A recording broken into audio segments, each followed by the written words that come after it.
Hi everyone, আজ তোমাদের রিকোয়েস্টে একটা ভিডিও নিয়ে আসলাম।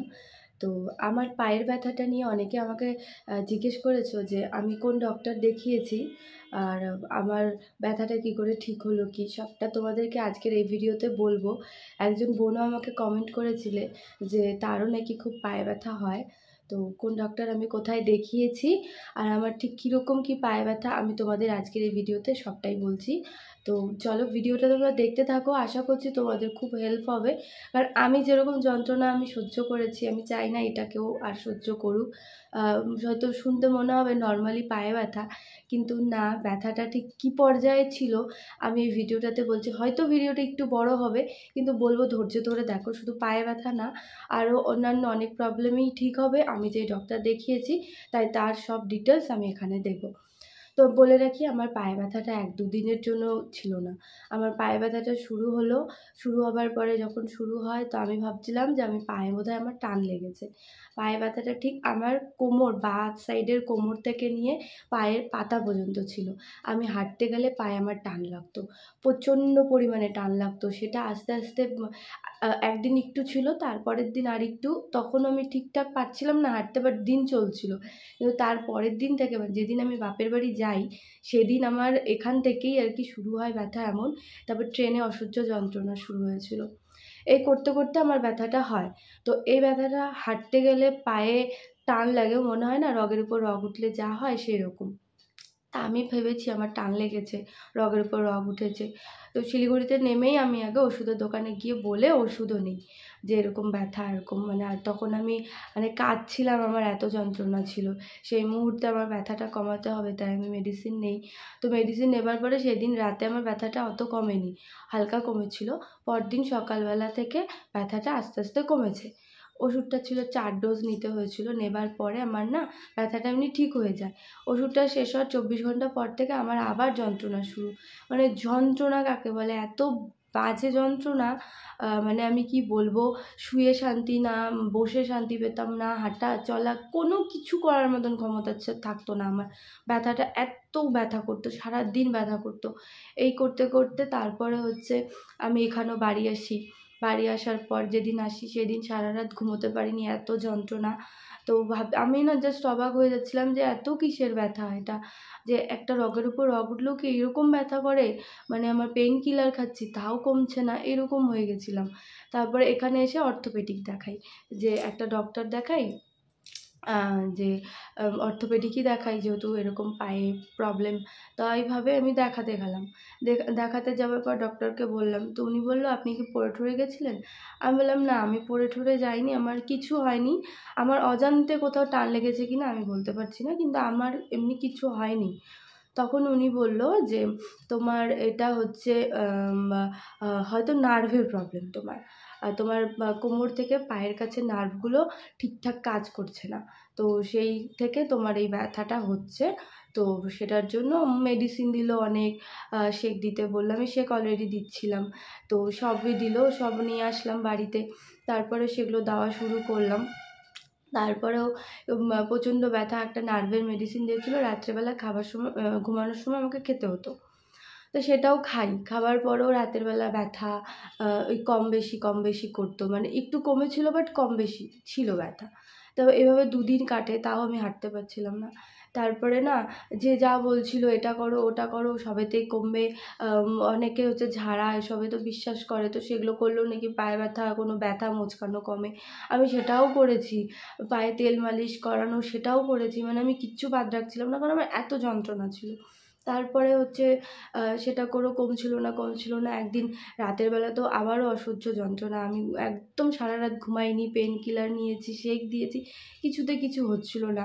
মানে আমি ব্যথায় আমার চেহারা এত খারাপ হয়ে গেছে, এখনও হয়তো বুঝবে কিনা জানি না। মানে লাস্ট কদিন আমার চেহারা খুব খারাপ হয়েছে এই ব্যথায়। মানে আমার ওয়েট কমে গেছিলো, এত যন্ত্রণা।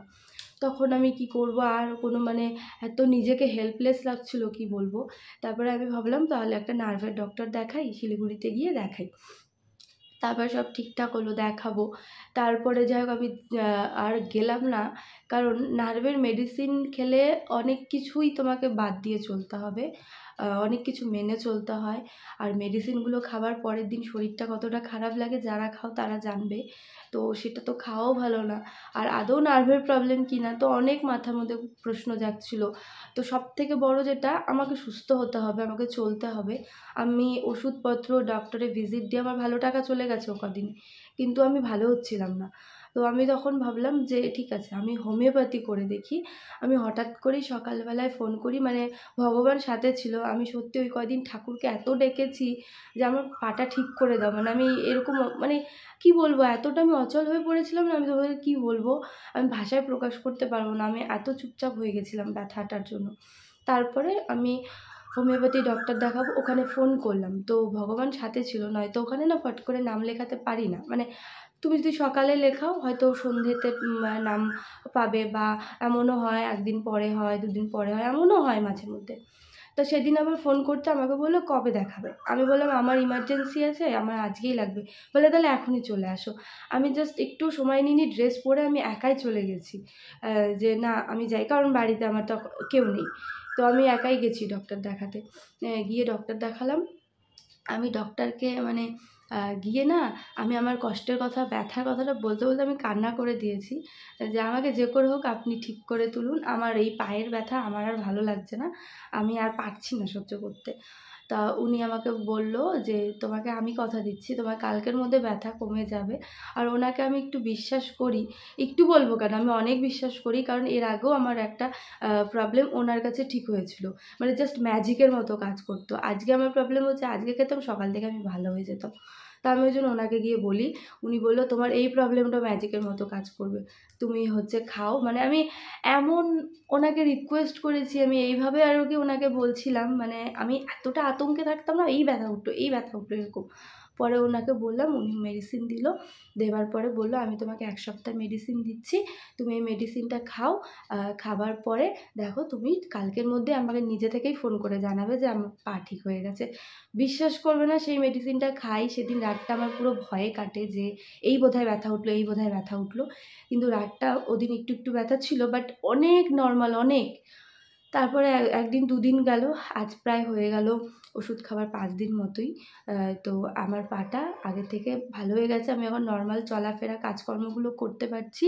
তো মানে আমি জানি না উনি এমন কী ম্যাজিক করলো, আমার পাটা ভালো হয়ে গেছে। আমি যে কতদিন পর ভালোভাবে পা ফেলতে পারছি আমি তোমাদের কি বলবো।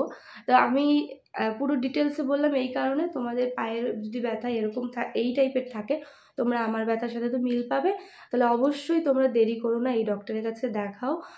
ডক্টরের নাম হচ্ছে ডক্টর দুলাল সাহা, শর্ট ফর্মে অনেকে ওনাকে ডি সাহা বলেই চেনে। তো ডক্টর ডি সাহা, আর বসে হচ্ছে দিনহাটার এলআইসি অফিসের কাছে। দিনহাটা এলআইসি অফিসের কাছে যে কাউকে যদি জিজ্ঞেস করো ডি সাহাকে দেখাবো হোমিওপ্যাথি, ওনারা দেখিয়ে দেবেন। তার অপোজিটে হচ্ছে বৈশাখী মোবাইল, একটা হচ্ছে মোবাইলের দোকান রয়েছে, তার উল্টো পাশে হোমিওপ্যাথিক ডক্টর ডি সাহা, তো পুরানো বাস স্ট্যান্ডের ওখানে।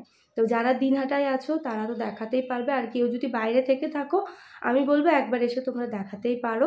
আমি তোমাদেরকে ফোন নাম্বার দিয়ে দিচ্ছি, তোমরা এই দুটো নাম্বারে সকাল ওই 11টা নাগাদ ফোন করে নাম লেখাবে, ওনারাই বলে দেবে, ডেট দিয়ে দিবে আর কি, কবে দেখবে তোমাকে না দেখবে বলে দেবে। আর গিয়ে তোমরা ডক্টরকে তোমাদের প্রবলেমটা ভালো করে বলো, বলে নিয়ে তোমরা, সত্যি বলছি, আমি তোমাদের বলছি যে আমার সাথে যে ম্যাজিক হয়েছে আশা করছি তোমাদের সাথেও হবে। তো তোমরা দেখতে পারো, আমার নিজের কমেছে তাই আমি তোমাদেরকে বললাম। আর আমাকে অনেকে জিজ্ঞেস করেওছো যে কোন ডক্টর দেখিয়েছি, তোমাদের মধ্যে অনেকেরই পায়ে ব্যথা এইরকম, সেই জন্য আমি বললাম তোমরা একদম চোখ বন্ধ করে দেখাতে পারো। তো ডক্টর আমাকে চেনেও খুব ভালো করে, আমার নাম বললেও চিনবে, বা পোদ্দার বাড়ি থেকে যদি বলা হয় তাও আমাকে চিনবে উনি। তো আমি তোমাদেরকে বলবো তোমরা দেখাতে পারো। আমি ফোন নাম্বারগুলো দিয়ে দিলাম, তোমরা এখানে কন্ট্যাক্ট করে নাও। সবাই সুস্থ থাকো, ভালো থাকো। চারপাশটা অসুখ বিসুখ, সব মানুষের এখন অসুখ বিসুখ ঘিরেই জীবন, কিন্তু আমাদের তো চলতে হবে, সুস্থ থাকতে হবে। তাই ঠিক সময় ঠিক ডক্টর দেখালে পরে আমরা সকলেই সুস্থ থাকতে পারবো, আর বাকি তো ভগবানের ইচ্ছে। তাহলে আজকে ভিডিওটা এখানে শেষ করছি, দেখা হচ্ছে তোমাদের সাথে পরের ভিডিওতে।